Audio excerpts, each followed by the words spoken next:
Today on Rebuilders, we are looking at, well, what are we looking at, Mark? Election 2024. We're back.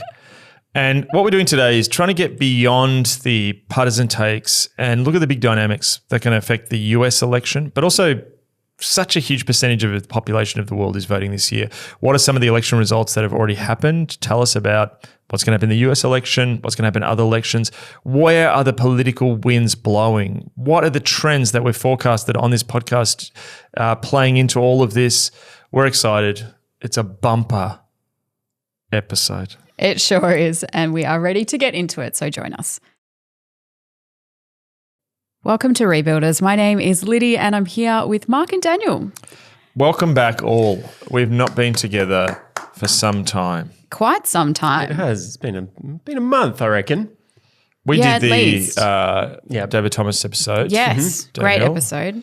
So should listen to that. But a lot's happened. We did the Asbury tour up and down the east coast Yep. of Australia. Yep. You've been to Japan. I have, yes. I got influenza A, which is Yep. just not fun. No. I've just been living life. You went away with family? Oh, actually, no, I to the did. I country? had a week off. That was nice. Yeah. Yep. How was Japan? Yeah, very hot at this Yeah. time of year, as it turns out. It's their rainy season, so it was hot and humid. But yeah, great. Ate so much good food. Yeah. Yeah. So if anyone needs ramen tips, got you. Yeah. Yeah. We should transition from pastries to ramen.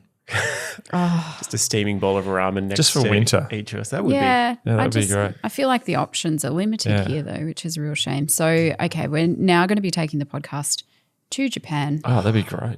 Yeah. be keen. I'm keen. I haven't been there yet. So, Oh, it's great. yeah, I'll see the sights. Yeah, we're Meet the already food. thinking about what we'd do if we went back again. Oh, wow. Yeah. So anyway, yeah, it was great. Anything else happening in life? How's your history skills going over there, Daniel? Yeah. As Oh, an good. amateur historian, how No. He's just as a historian. as a historian. self-proclaimed historian. Yeah, I was yeah. chatting to someone the other day who thought that was hilarious, who heard that on the episode, and I was offended. haven't you had, like, you mentioned something about custard. That was like one of our last episodes, and you've actually had a lot of custard fans writing in. Hey, just the support, global support for custard has flooded my ears. My So eyes. you're flooded with custard. I haven't actually had any since then. So Are you serious? apologies, yeah. And sorry, I think like what happened with the pastries earlier in our COVID lives, I've done the same with custard. I needed to taper.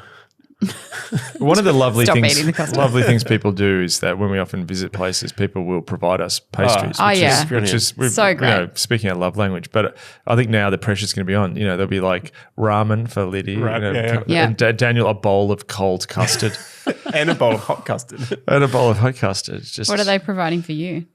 I don't know. They're just Almond croissant. yeah. Oh, yeah. Haven't had That's one your for a while. croissant of choice. Well, Yeah, missed opportunity. yeah. Oh, well, it's nice to catch up. It is. Yeah. Well, hasn't been much happening in the world, really. No, You know, nothing. like, So we've it's actually got just- nothing to talk about today. Yeah, just such politics is boring again. Yep. Nothing happening. Nothing at all. Yeah.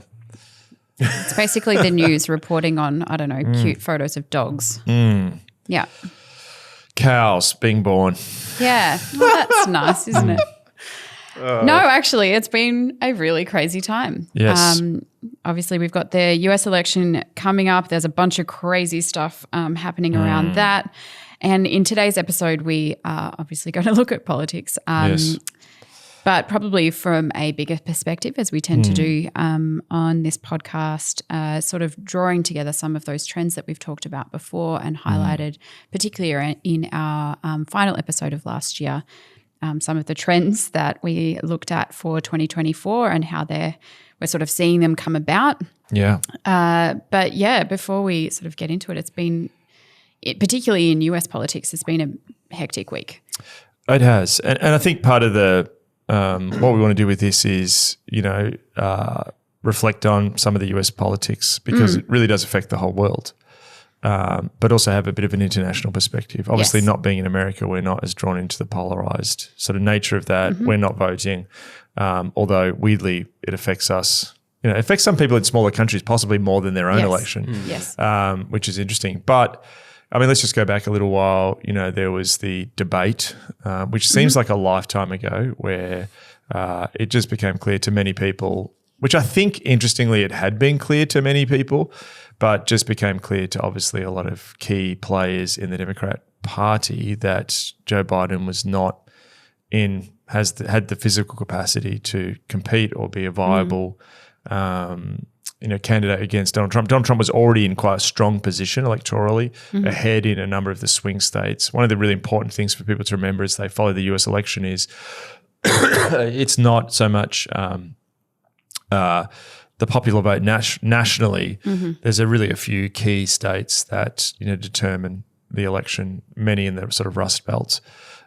So those particular swing states, Donald Trump, was ahead in a lot of the polling, and then went into the debate, and it was catastrophic is the word you would use, and very quickly there were multiple leaks coming out of the Democrats of just the general sense of dissatisfaction, with the ongoing candidacy of Joe Biden. And, when leaking is happening at such a rate, there's an internal war. Yeah. And interesting, early on, there was a lot of the sort of comments were that, the Democratic, some of these leaks, which, kept saying, there's the mystery leaks. It's like Democratic insiders who are very close to the White House or very close, get this sort of stuff. Also expressing, interestingly, that, the sort of overwhelming consensus that Harris was not a strong candidate. And then just as that story was just gaining fever pitch and, people were asking the questions of, would Biden step out? Would he continue on? He was fighting that pressure very strongly and was sort of almost in a bunker mentality. Then I remember I looked at the news on my phone, and gunshots at, Trump rally. And initially I was thinking, did someone fire off a gun at someone in the sort of outer reaches or something like this? But then, very quickly the news cycle was that Trump had been shot. But almost, I think being a non-American, there's a cinematographic, is that the word? Cinematic nature to American politics that, I was in our national capital a few weeks ago in Parliament, and I think one of the things that just was very reassuring was the complete, wonderfully reassuring, boring nature of Australian politics. And I sat in the House of Reps and just observed for a little bit, and just brilliant stuff like people, just giving a shout out to some bloke who'd served really well at, some local veterans, association for good on you, matey. It was just brilliant that. And then, talk about water in Tamworth. It's just like, wow. They did have the Julian Assange announcement of him coming back home to Australia, which did feel quite momentous and bipartisan. But the image of Trump, which we now know, just turning his head a couple of centimeters, an inch or something, and this, bullet then hitting his ear, and but then him sort of getting up, because I saw the video come up quickly, and then that sort of moment where he sort of composed himself, and there's sort of that just very in Trump, regardless of what you think of his politics, just this incredible. I think if I was under gunfire, I wouldn't be like, okay, what's the political moment opportunity here, but just that sort of fight, punching the air. And there was that famous photo taken, which I think weirdly was taken by the same guy who took the photo of President Bush being told when he was at that elementary school that a second plane. I think it's the same guy who took both photos. Oh, wow. Fascinating. Surely a Pulitzer Prize winning photo of, the American flag above him, the sky, Secret Service guys all in their white shirts and sunglasses. It just felt like a Michael Bay, Jerry Bruckheimer production in ways you just could not make up. And it just a sense of what it's felt like, I think, in the last sort of 10 years of real life being more dramatic than novels or movies, what you can make up. Yeah. And then, obviously Trump comes out of that, and that just completely was, ate up the global news cycle. And just all these tropes too, that it goes back into American history. Obviously think about even the shooter, sort of like, there was, Lee Harvey Oswald, sort of this non-entity character, there's very similar stuff. And also I've actually was reading, I've been reading over the last little bit, 2 books, one which was, I think it's Perlstein's Nixon Land, which is the story of, Nixon and 1968, where you had, you'd had the shooting of Martin Luther. You had the shooting of John F. Kennedy, but then you had the shooting of Martin Luther King and Robert F. Kennedy, Malcolm X. There's this sort of really series of political assassinations, but also the tension in the country. And there was this really interesting quote near the very end of the book. It's a massive monster of a book. It's taken me a few weeks to get through. But he just said something like, Richard Nixon created a polarized America. I'm summarizing the quote. I should have brought the book in. But he said something like, Richard Nixon created this polarized America, which was divided against each other. It sort of led to political violence and led to, like the similarities were stunning as I read it. Like even the issue of Palestine was a key issue in the Democratic National Convention. And they had the Democratic National Convention in Chicago, which the DNC this year is in Chicago. Like you just couldn't make up this stuff. You had a candidate shot. Robert F. Kennedy was shot in sort of this lapse of security as he walked through a kitchen after addressing the crowd. But then he said this interesting thing. So that book, Nixon Land, was written in 2008, and the author basically says that current is still with us, although it's sort of died down at the moment, but it's simmering underneath the surface. And I read that in the light of the day after or something, the Trump shooting, and it just felt like that current is in the last sort of 10 years just back, and all these issues around, race, political violence, what is the composition of, who's going to be the party which looks after the white working class of the Rust Belt states? All those questions, Palestine, all these questions were in play in 1968 and just like they've all come back up again, which is interesting. So there's sort of a sense that people can sort of feel like, wow, everything's gone crazy. But reading, I just thought, no, we've returned back to where we're at. And and then, that's the news cycle. Then you went into the RNC, which was clearly, you had the Hulk Hogan moment, which was just hilarious. And I don't know if you guys have seen it, and but sort of this very much clearly a Republican Party completely refashioned around a dominant leader. And I just want to go back to some of the stuff we've talked about with political orders. Very much when there's a new political order, you have dominant political figures. Yes. And to see Nikki Haley and Ron DeSantis and these people who Trump had been in competition with in the primaries and he'd humiliated, then also almost sort of kissing the ring, and Trump sort of, sitting up in the sort of bleachers, or, up in his sort of, not the bleachers, but, like he's sort of almost emperor-like looking down, It really was. This is someone who's in complete command politically, is just in this super politically powerful position, contrasted with the sort of mayhem in the Democrats. And that's the story. And then boom, Biden's out. Yeah. And the sort of obviously the pressure campaign and the sort of internal divisions which there are within the Democrats had gotten to this point where, they needed a new candidate. Oh, and Biden gets COVID as well, just to add to the drama. And then, drops out, and the news cycle then spins again, and we have Harris has been VP, all of a sudden as now the challenger, but Biden staying on as president, which is interesting. So if you're not, like until January, and this is really sort of the latest news. So we're currently at this sort of point where Harris is very much being introduced to the populace, and, it's too early to tell in the polls. I think she faces some significant challenges. You're very much tied to the current administration, which lots of people are criticising. You're put in charge of the border, which has been a big election issue. It's going to be hard. Had some pretty unfavourable ratings before this happened. Will that change? We don't know. I just think almost it's hard to predict. If this has been the news cycle and we've got 4 months to go, what on earth is continuing to happen?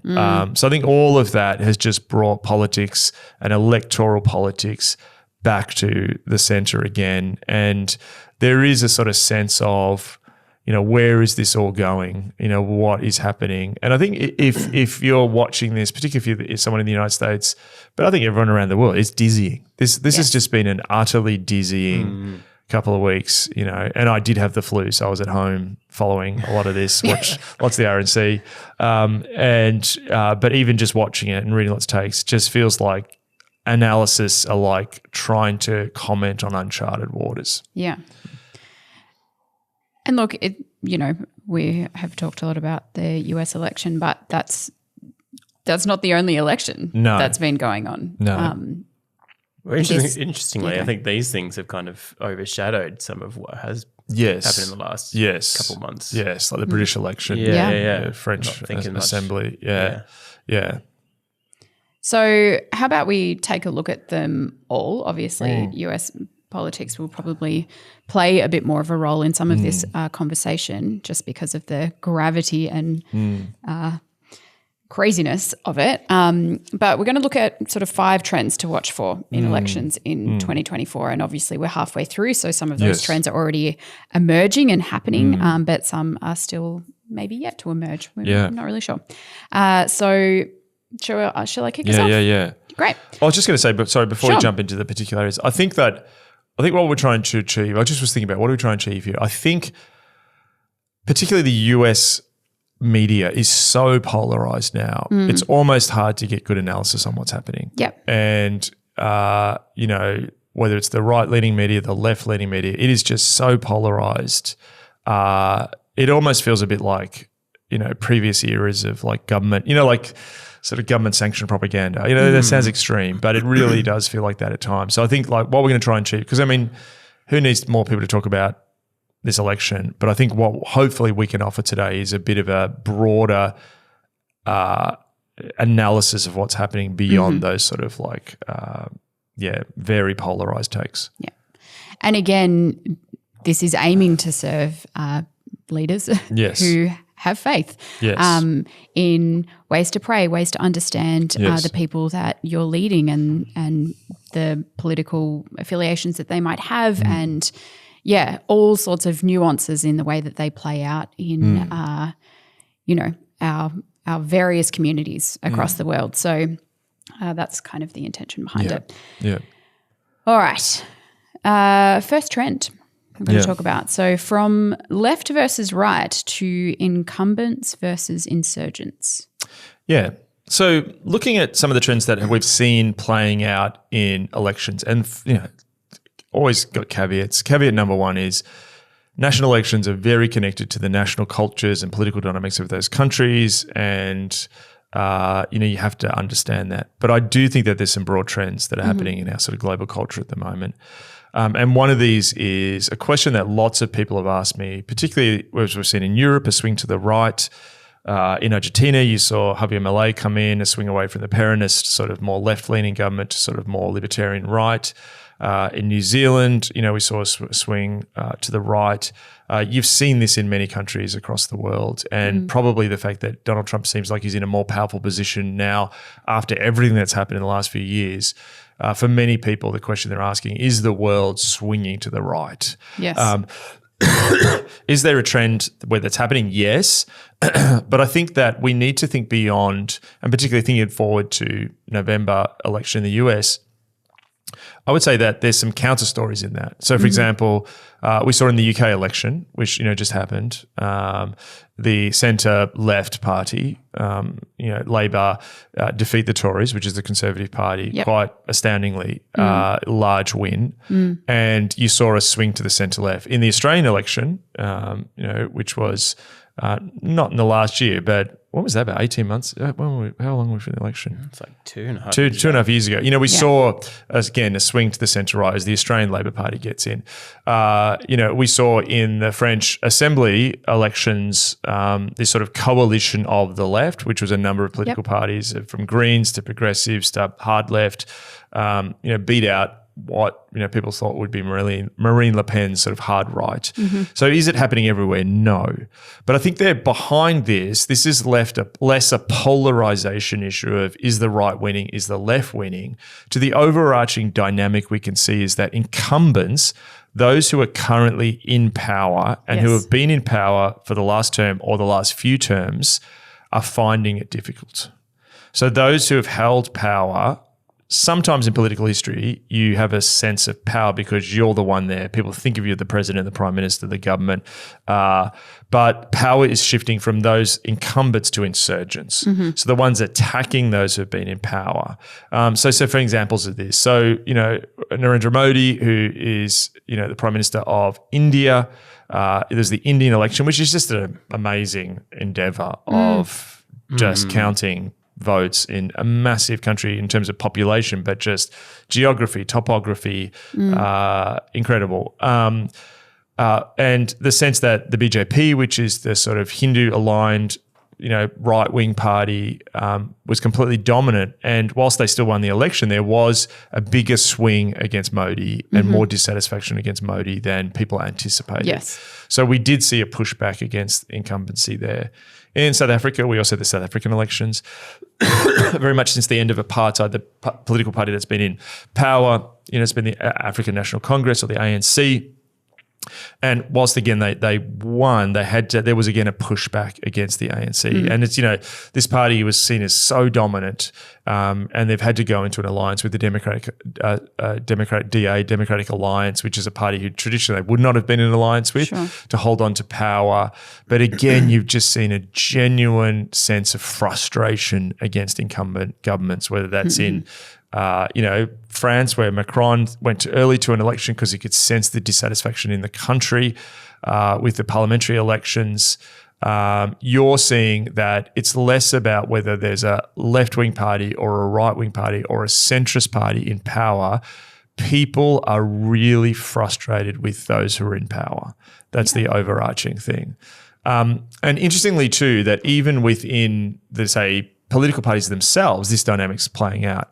So in the UK party, one of the reasons that the Labor was able to win is they had very much an insurgent leader in Jeremy Corbyn, who ran previously, and very much the Labor Party's pushed that wing of the party out. Yep. In the Democrats, things are very locked up. Like it very much feels like Harris has been ordained. Well, this is not so much a parliamentary or internal party dynamic of this is who everyone's voted for. Very much a leadership has chosen her, and there's sort of less than opaque processes happening behind the scenes while she's being sort of crowned. It feels a little bit more like a coronation because there was an insurgency in 2016 where there was real energy behind Bernie Sanders, but very much the structures of the Democratic Party pushed the more acceptable candidate, which was Hillary Clinton, against Sanders. So even parties themselves are facing this incumbents versus insurgents. Yes. And, very much the Democrats have the challenge, which like other parties, particularly on the left and the right, which is the energy is often now on the fringes of the more extremes, extreme right, extreme left. How do you sort of get power yet also bow to recognize that in younger people, the energy tends to run more extreme is a really interesting dynamic. So I think this is just going to continue this trend, and I think we'll have a factor in the US election. It's going to be very hard for Harris as the incumbent and tied to the incumbent party, which there's tremendous dissatisfaction out there around things like the economy and immigration, all these issues to sort of continue on. Plus, we've talked before about scissor issues, this idea that there's certain issues that have just caused a split, interestingly. Gaza has been one. Yes. And as the continued sort of Israeli operation in Gaza has continued, not dying down, and there's the potential of incursion into Lebanon to battle Hezbollah. this is an ongoing scissor issue. So you've seen this split people on the left and right, which we talked about would happen when we did our October 7th episode. So you're seeing that splitting. That happened in UK Labor. I'll talk about that a little bit later on. You're seeing that happen with the Democrats. I think as we speak, Benjamin Netanyahu is going to speak to Congress or is in Washington. So the real dynamic, is it's those who have power and those who are throwing bricks at them. That's much more the dynamic now than left versus right. Yeah. So the population more having a dissatisfaction with those who are in power and are more likely to support the crew that are like, we can offer us some kind of change. Yes. Yeah. And there's a global trend, despite all the local contextual things we need to look at, there's a global trend that overwhelmingly people are very dissatisfied. That is a global trend. Has some of this, like, how much of this is a new thing for this year, and how much of it is kind of been building since COVID? Yes. Kind of just disruption. I would say before COVID as well. Like, there's definitely something that starts to happen in 2016. I'd go back to the global financial crisis. And then you start to see Trump, Brexit, populists come around. But you also said left-wing populists, Syriza or whatever it is was it in Greece, Spain, like Podemos, whatever in Spain, that there was this pushback on left and right. And this is when we start. No one was talking about populism in 1989, So populism is a sign of people looking for new kinds of political formations that challenge the status quo. Is something that we're very much seeing. So I think it's been compounded by COVID, compounded by the economy, compounded by the end of interest rates being at record lows, and this is affecting the whole world. Yeah. And so would you say it's less about people being like, I support the alternative, and more about I just want an alternative? 100%. And I think this is one thing, establishment parties, you see this in Australia, you saw this in Great Britain, let's just look at Australia. In Australia, so many people are abandoning the traditional parties, and you're seeing that. So part of the danger is, for example, one of the commentaries on Labor's massive victory in the UK is it's not that a bunch of people voted, we're all back to Labor or we love Labor. It's more we hated the Tories. Yes. And there's even talk now, this double hater term where basically you have people like, I hate Biden, I hate Trump, I don't like either of these parties. That's a growing dynamic. So we're moving to sort of this almost nihilistic element of politics. Yeah. Well, I might move us on to the next one. Yes. And that's raised expectations in a time of diminishing state capacity. Yeah. So why is this happening? This sort of leads on naturally. And very much, we've talked about the ongoing analysis of this podcast is that we live through this really peculiar time. Yeah. Go back to that. I think it's Perlstein. Is it Nixonland by Perlstein? Yeah, Perlstein, yep. Yeah. Perlstein, makes the comment that in 2008, written just before the global financial crisis, that those fissures in America, those tensions had seemingly pushed underground again. Now, partially that was because we were in this period of relative peace in the world. There was the war on terror, but, you didn't have a Ukraine war. The expectation out there was the economy was getting better. Early days of the internet, there's sense of optimism. Interest rates, are at low. You could borrow money. Living standards had risen across the world. Yeah. And now that those things are going away, those tensions are coming up again. So part of the difficulty at the moment is when you look at, say, what interest rates were like in the early 90s, they were at a huge amounts. In Australia, they were incredibly high. People were handing back in their homes and, so it's more interest rates are, even if they're sort of gone up a couple of percentages, because people are so over leveraged or we're just not used to this because we lived through this very unique period. I've talked about before, Mervyn King, the former head of the Bank of England, called it the nice period, no interest rates, continual expansion, that's gone, that we still have very raised expectations. So the average person, thinks that, I should be able to afford that. I should be able to have several streaming things. I should have the newest phone. I should have, regular overseas holiday, a nice car, buy all these things, live where I want to live. All of a sudden, that stuff, for some people, again, this is probably more middle class, is up in the air. And we're at a time when there's diminishing state capacity. Now, one really interesting country which bucks the trend on dissatisfaction is Mexico. Really? So AMLO, Luis Obrador, president of Mexico, extremely popular. And he has just sort of, he's still president, but there was an election and Claudia Sheinbaum, who's very much his protege, will continue his legacy. She's become the president-elect of Mexico. But what's really interesting is, Mexico is a country which has been going through significant challenges, particularly around cartels and violence. But what Obrador started to do is he started to use the army. He grew the army and he sort of created this national guard, but he started to get the army to do stuff that the government would formally do. Right. So, for example, building a railway, he started to do this.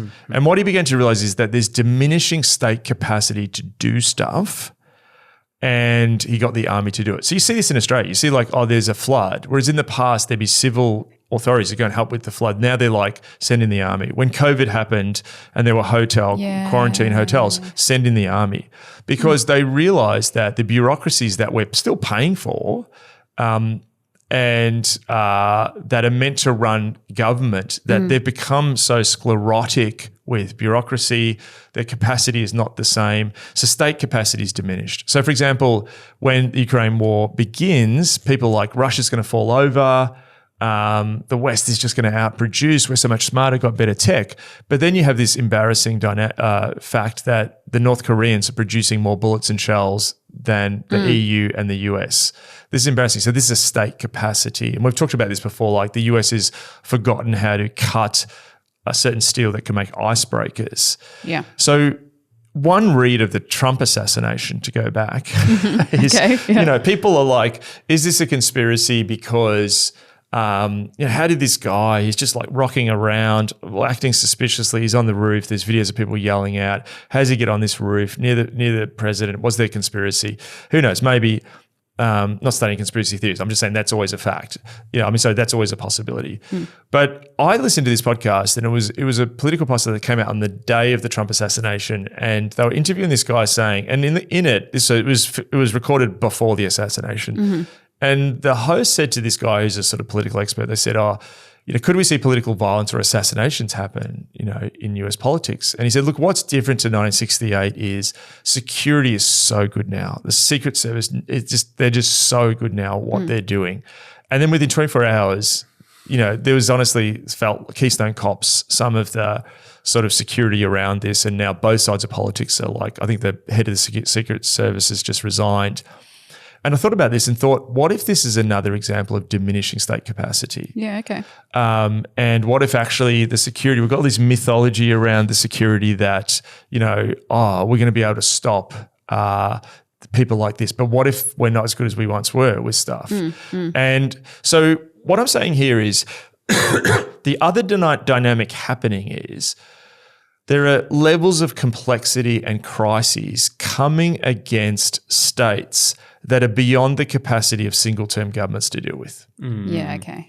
And the problems are, look at the environment. How do you address the environment's challenges? You do that in a way which doesn't then massively decline the standard of living in lots of people. Yes. So seeing all this stuff our state was not going to, or Australia was not going to do any more gas exploration, but they've just announced yesterday they're more gas exploration because they need buffers to get to net zero.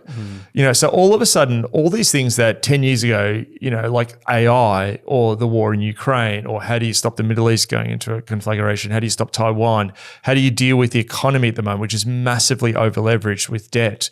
The potential fiscal crisis. How do you lead incredibly complex societies now? That I think the reality, and probably people don't want to hear this, is we see the problems. We want politicians to do stuff about them. But what if the scale of these problems is too large for, particularly in democratic countries, for people to come in for 3 years, of which, whatever the terms are, 3, 5, 6, which probably 2 of those years are spent campaigning. Yes. And we've got higher expectations, yet the ability of the state to deal with this is diminished and diminishing. Yes. So, for example, one thing I saw with demographics, I think I mentioned this, that the more you go into demographic decline, your state capacity is affected and your living standard is affected. You've got less people in your workforce to do kinds of things.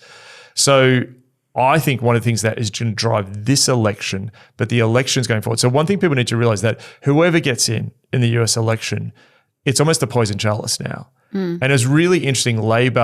When Labor got in Britain, the tone was very different when Tony Blair had a record victory, and I can't remember what year it was in the 90s. When Tony Blair got in, it was like, this cool Britannia's back. Here's Tony Blair with the rock stars. This is, they had this song, Things Can Only Get Better, was their theme song. That was very much, it was this jubilant mood. The talking points for UK Labor when they got in was almost like, there's going to be challenges. We're not over-celebrating here. We know there's going to be difficulties because they know going forward, they're going to lead a Britain which is in significant economic troubles and may have to instigate austerity and different things like this. Yes. Is not going to have the money to pay everything that everything wants. So whoever gets in the US election or other elections going forward, it's a bit of a poison chalice, and instantly you're the incumbent again and the power's against you. So that's the second dynamic, that politics at this moment is a time where we've had raised expectations, or we're having to reconfigure our expectations in a time of diminishing state capacities. And publics are going to have to go through pain, and no politician wants to do that. All right, so the next trend, from identity to interest rates. From identity to interest rates. What do I mean by this? Yes, please. Okay, so very much when you look at politics in the West, very much from the Great Depression to the 1970s, very much this idea of class is what shaped it. The fact that, we're talking about the Australian Labor Party or the British Labor Party, they were parties which were based on a class consciousness of working people who worked in the industrial economies that shaped the world. FDR did the New Deal, which was an attempt to reshape a new political order after the Great Depression for the American working class. One of the problems in that was that he wasn't able to solve or made the decision strategically or,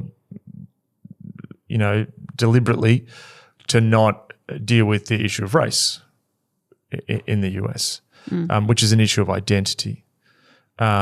So very much you had a period of time which there was significant growth, particularly post-war from 1945 to 1973, where living standards did go up, and you had this, they talk about this sort of golden period where wages kept rising and productivity kept rising and people's standard of living kept rising.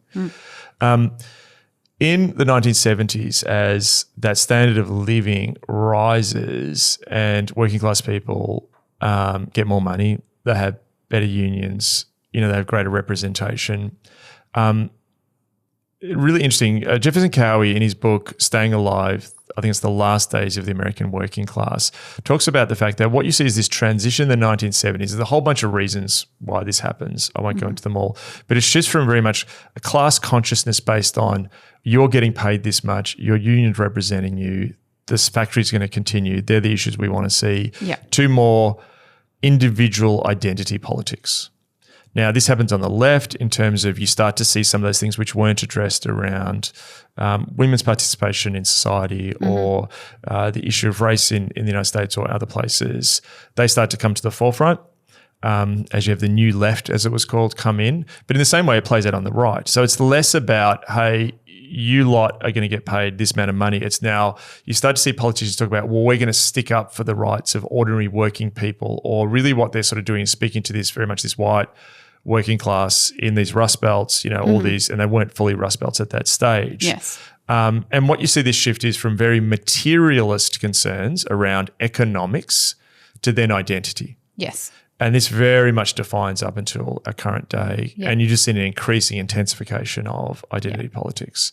Also, 70s go through some real turmoil around that. But then in the 80s, as you sort of have some growth, and then into that 30-year period that was spoken about, the discussion of class has almost completely disappeared, particularly as standards of living have risen and cheaper goods from China and low interest rates and all this sort of stuff. So all the discussions we've been talking about is very much around identity, but also just the management of imagery. So you have the marketing, advertising, visual imagery, the internet, very much image-based. And so as the standard of livings rose, we stopped talking about economics and we started talking about identity. Now, the thing I think what we're seeing at the moment is identity politics hasn't gone away at all, but we're starting to see a stumbling rediscovery as living standards drop of a kind of class consciousness. Yeah. Now, we were talking off air before this. Some of the sort of first things about this are some of the chatting around housing policy and generations. We're one step from that back into sort of class. And already seeing like the middle class is being destroyed, or there's a period where, hang on, we're united by this. So as the issue of, as state capacity is increasingly challenged, as politicians struggle to deal with some of these issues, I think we're going to shift back to materialist concerns around economics. And that's why I put interest rates. I had to have two I words. Yeah. So it's like people are increasingly talking about interest rates than they are about identity. And even some of the chat around Trump and Trump's ability to pick up people from coalitions that he previously wasn't part of, Latino, African American, and so on. Some of, when you read some of the interviews of people, they're like, yeah, I have some trouble with some of the stuff he said around migrants or some of the stuff he said around interest rates, but I think I was better in the economy at this time. Yes. Is that everyone? No, but is it some? Yes. So you're starting to see the reappearance of class in politics, which is really interesting. And we don't have a language that's new for a lot of people. Yes. There's not a language, and we're sort of in this transitional moment around that, which is really interesting. Now, there's still going to push into, I think there's still be a period where people are pushing identity politics. Interesting, in the paper yesterday, here in Victoria, we've got state government, which is Labor, which has been in for a long time, and there's definitely that incumbent insurgent thing happening against it. There's been an issue of corruptions in unions. So the top headline story was Labor under pressure because of this corruption in this particular union. Yep. Second story was fire brigades, their equipment's breaking down. They need equipment. It can't be paid for. Right. So another way of how the government is under pressure in very materialist ways. Yes. The third story was, our state's going to need, I can't remember the number, 3,500 new street names, and Labor's committed to 50% being women and coming from, minority, and I was like, okay, that's a good thing. But like, that's easy to do. You know, it's easy to go, oh, let's have 50% street names. That doesn't cost anything. You got to name the streets anyway. Do they have a panel of people who decide on street names? I think they do. Oh, I love that. Sorry, go on. So you'll see still a lot of identity politics because it's easy to do stuff like that, which doesn't. Daniel's onto the panel. He's going down a rabbit hole. So it's easy to do identity politics stuff sometimes because it doesn't actually require money expenditure, changing things, changing the political order, replacing the fire engines in the same way, so there's that element. So you're still going to see some of it, but I think we're seeing a shift back to class. And this is what's really interesting. And maybe this is, why don't we jump into the last point there I've got there, because I think this goes into this. The battle to reshape politics for a new era. Yes. Yeah. So that's the next point. So you're seeing this. So what was really interesting with the picking of JD Vance as a VP pick for Trump is he came out and at a Republican National Convention, you had him attacking corporates. This is like the corporate party. And you also had the head of the team. Was he the head of the Teamsters or was a representative of the Teamsters union? You had a union official at the RNC attacking corporates. And this is absolutely fascinating. So what you've seen across the world is parties now trying to realign to deal with this new materialist reality. All of a sudden talking about unions, all of a sudden talking about the overreach of corporates and money and the 1%, and even parties on the right, which have traditionally been the protectors of some of those industries. And there's a battle right now inside the Republican Party because there's not everyone's happy about this. And so, even Biden in some ways, his policies around his Inflation Reduction Act were very much like Trump's America First policies. And this shift towards, rebuilding industry and stuff like that because they want to bring back on side a class group of people who are of different races, different backgrounds, men and women, but that economic issue is really what is starting to bite them. So what you're going to see is in the next, I think, 5-6 years, politics completely change to what it has been in the last 30 years. So a lot of the a disorder, it feels like, is really the parties having to redefine themselves. Yes. And it was interesting in, I'll leave that. Yeah. So that sort of flowed naturally in. And then, yeah. And even a little bit, Kamala Harris, I did hear some commentary that Biden was very much trying to sort of re-energize the American Rust Belt industrial, he's from Pennsylvania, Scranton originally.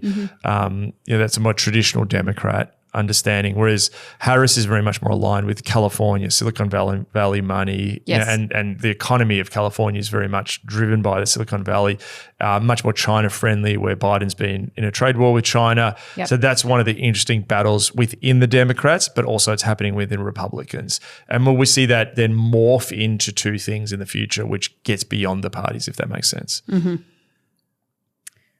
Well, shall I take us to our final one? Yes. Okay. The final one is from diversity to hyperdiversity. Well, one of the changes that, I've talked about this before, this dynamic, but we really begin to see this. And so one of the interesting things you saw in the UK election was a number of independents who probably would have voted with Labor and some were, I think, ex-Labor candidates who ran as independents. Most were Muslim or were pro-Palestine. Mm-hmm. And you saw the scissor issue of Gaza become one where the Labor Party is following a very similar path to the Conservative Party, which has been, somewhat pro-Israel. People, you see something similar with Biden and the Democrats. And here in Australia with our left-wing Labor Party has been pro-Israel. And you've seen, so in Australia, you had a Muslim Australian senator, Senator Payman, who then basically voted against their own party. Mm-hmm. And what interesting chat you're hearing in the United Kingdom and Australia is the talk of a Muslim party coming forward. Now, when that was discussed here, I think the party here is called Muslim Votes, and there's a number of seats where it won't be a major party, but it can have somewhat of power in politics. Anthony Albanese came out, our Prime Minister, and was like, this goes against the spirit of Australian parties to have these have these religious parties. But it's a natural progression of incredibly multicultural places. Yeah. So, we've very much lauded the thing of diversity, but then the natural progression after diversity is hyper-diversity. So, for example, in the Canadian election, Canadian politics, there's a whole conversation at the moment about the effect of China's influence on local politics, Indian influence on local politics. Mm-hmm. And what you're seeing is electorates just becoming more diverse. You see that in Melbourne, how multicultural we are, but also not just multicultural, but just multi forms of life. To even say one group of, say, Indian Australians contains a universe of different parts of India, different economic backgrounds, different religions, different, caste, all these different things all play a part in that. And you're seeing the current model of politics, which is about getting coalitions of, we're going to get the white working class, but we're also going to try and align them with African Americans. That's breaking down because those groups themselves are fragmenting. And so how do you do broad-based electoral politics with increasingly fragmented, so you at the RNC, it was fascinating, the different prayers. They had one bit at the end of day 2 where they had a pastor, but then they had, I've forgotten her name, but she sang a Sikh prayer. Yeah. Okay. And you had these sort of, Trump ladies with, like cowboy hats, and they'd been praying the Christian prayer, and they're, praying like Christians, for this Sikh prayer. And I thought, this is fascinating. Yeah. So there's a natural sort of dynamic that's going to start to play out of our politics looking very much more mosaic than big broad parties. And that's beginning to happen now. We're at the start of that, and that's affecting, you see this in this US election, you're starting to see that play out. It's going to be really interesting how that goes forward, because we've never had as diverse populations of this voting in elections. Yes. Well, fascinating times to be living in. Yes. Yeah. Yeah.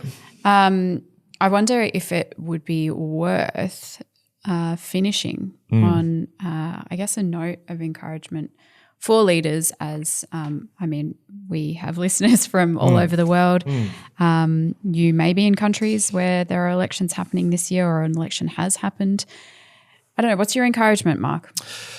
Well, it's having been in our federal parliament, recently, and also having met in my travels we know there's numerous people who listen to this podcast who are involved in politics as politicians, but also staffers or in political parties or NGOs or whatever. Actually, when I look at these things, it can seem depressing in some way. There's lots of significant challenges, but also I see that the future is open. Yes. There's an element where we need new ways of thinking about things. And I think one thing that's really positive about the Christian gospel is that you can't practice idolatry. Yeah. And I think a lot what's going on is that people are blinded to some of the challenges before us because they're stuck down ideological, idolatrous rabbit holes. Yeah. And that blunts their vision. And I think there's something about Christians not giving into idolatry.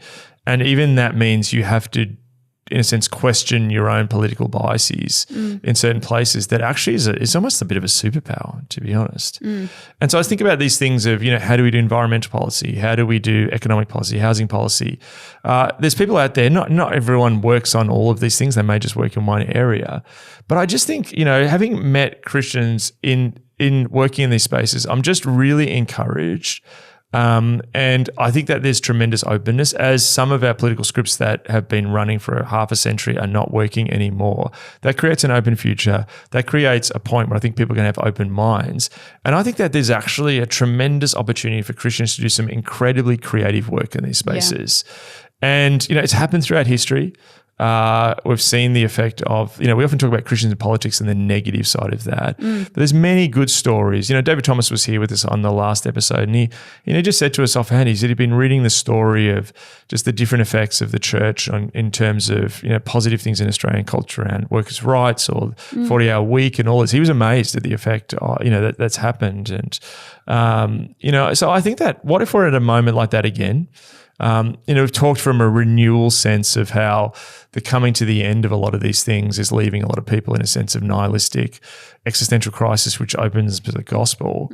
And I think that's true. But what if it also means that people are going to start to go, man, we don't know what to do here, and start to listen to voices that at this time may feel very pressures against them and so on. Yeah. I think that one moment is that the future's open and the Holy Spirit comes to empower the church, but also comes to empower people who are doing work like this, to think creatively, to be empowered and to have God behind you, helping you think of new futures and new potentials. So I think there's actually a moment of optimism for people in those spaces. Yeah, that's great. Thank you so much. Fascinating look at the world and politics. It's really nice to be back at the microphones. And we'll see you next time. If you do want to hear a little bit of behind the scenes conversation from this particular episode, we release subscriber chats each time we release an episode. So you can subscribe via our website, rebuilders.co, and we send an email out a couple of days after the episode comes out, where we have a very casual conversation. So feel free to subscribe to that, and we'll see you next time.